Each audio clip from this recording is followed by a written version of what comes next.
Ini ingin saya bacakan puisi berjudul Kemana Tujuanmu. Aku melihat dirimu. Sepertinya dalam hidup ini tidak punya tujuan yang pasti. Aku tidak mengerti sebenarnya kemana tujuanmu. Sampai sekarang aku memperhatikan engkau tidak mengerti bagaimana menyelami kedalaman hatimu. Juga engkau tidak paham bagaimana berdialog dengan dirimu sendiri. Demikian pula engkau tidak menyadari mengapa engkau berada di alam dunia ini. Juga engkau tidak jelas apa yang mau engkau perbuat terhadap nikmat kehidupan ini. Sampai saat ini tanda tanya tetap sebagai tanda tanya, tanpa ada jawaban yang pasti. Engkau tetap membisu, tidak mau menjawab. Hanya pandangan matamu yang kosong menatap langit yang menabur bintang. Aku sangat mengerti, memang engkau betul-betul mencintaiku. Tetapi ketika aku tanya mau kemana, lalu engkau menyahut, terserah engkau saja. Untuk itu, sejak sekarang engkau harus punya tujuan yang pasti. Oleh karenanya, segera terbitkan edisi pertama dari dirimu sendiri. Jangan sampai diterbitkan orang lain. Kabar sapunya berupa jalan lurus yang tidak berliku. Selanjutnya, engkau melangkah meniti kehidupan ini. Setiap hari dan setiap saat tanpa henti. Menuju puncak gunung menjulang tinggi. Dalam pikiranmu terkonsentrasi, tidak boleh lengah sekejap pun bahwa engkau sedang menuju puncak gunung.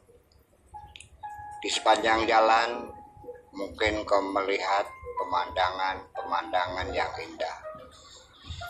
Boleh saja engkau menikmatinya, tetapi hanya sekedarnya saja. Jangan sampai lupa tujuan utamamu. Lalu akibatnya engkau akan buang-buang waktu.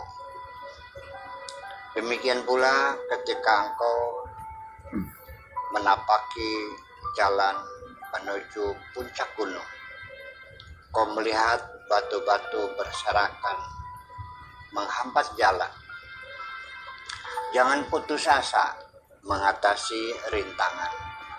Bila engkau cerdik, malah menjadi gagasan yang baik. Batu-batu itu engkau buat untuk membangun tanjakan bertangga yang akan mempermudah engkau menuju puncak gunung.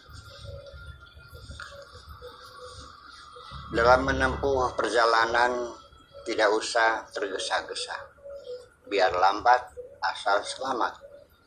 Yang penting bukan kecepatan, tetapi arah yang tepat supaya tidak ada penyimpangan. Lebih dari itu, wahai kekasihku, jangan lengah bahwa keinginan untuk mencapai tujuan harus didorong dengan semangat yang besar. Jangan sampai muncul kecemasan yang lebih besar dari semangatmu, karena gara-gara melihat banyaknya rintangan dan hambatan di tengah jalan. Wahai kekasihku, bila engkau tidak segera melangkah sejak sekarang, Setelah engkau memiliki banyak kemampuan dan keterampilan yang pernah aku ajarkan kepadamu, maka jangan berharap engkau akan dapat menggapai kemajuan. Andai kata dalam perjalananmu menuju puncak gunung, setelah mencapai ketinggian tertentu, lalu engkau diterjang angin puting beliung atau angin kencang, jangan patah semangat. Pesawat terbang ketika tinggal landas melawan arus angin yang berlawanan. Andaikan engkau berhasil mencapai puncak gunung, aku pasti merasa bangga dengan keberhasilanmu. Tetapi ketika engkau gagal, aku tetap mencintai. Yang penting bagiku, engkau tidak mesti harus hebat mencapai prestasi. Yang paling penting untuk dirimu, asal engkau tidak berpura-pura, tidak berselingkuh, tidak terlalu penuh basa-basi, dan tidak suka bercerita tentang kesulitan dirimu kepada siapapun. Itu saja persyaratan perempuan yang menjadi kekasihku. Semua itu ada pada dirimu, lengkap sudah, dan cintamu sangat menggebu-gebu. Padahal pertemuan kita secara kebetulan dan tidak pernah direncanakan. Memang akhirnya ternyata cinta tidak usah dicari-cari. Biarkan saja datang secara kebetulan. Akan dirasakan lebih menyenangkan. Bertemu cinta secara kebetulan lebih indah daripada pertemuan-pertemuan yang direncanakan. Pertemuan kita sangat singkat. Awalnya aku mengagumi, tetapi hanya sekejap. Langsung aku jatuh cinta. Belum sempat aku memetikmu. Itulah makanya engkau harus memahami beda mengagumi dan mencintai. Ketika aku mengagumi bunga mawar, aku memetiknya. Tetapi ketika aku mencintaimu, aku akan menyirami dirimu dengan kemesraan.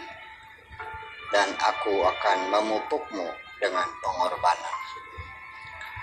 Sebelum aku mengagumi kamu, mungkin awalnya aku merasa iba karena penampilanmu yang sangat sederhana, rambut diikat seperti butut kuda dengan sapu tangan merah, tanpa polesan make up.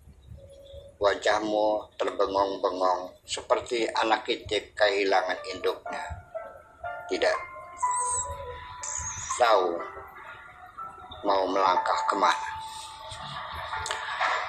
Dalam waktu singkat kita mencapai kata kesepakatan untuk bersama-sama saling membahagiakan. Oleh karena kita sama-sama mencintai kehidupan dan mendapatkan kebahagiaan di tengah-tengah orang yang berbahagia. Kebahagiaan di tengah orang-orang yang menderita adalah kedunguan. Untuk itu, ketika aku dapat membahagiakan dirimu adalah merupakan bagian yang penting dalam kebahagiaanku. Bahkan lebih dari itu, aku berada di puncak kebahagiaan.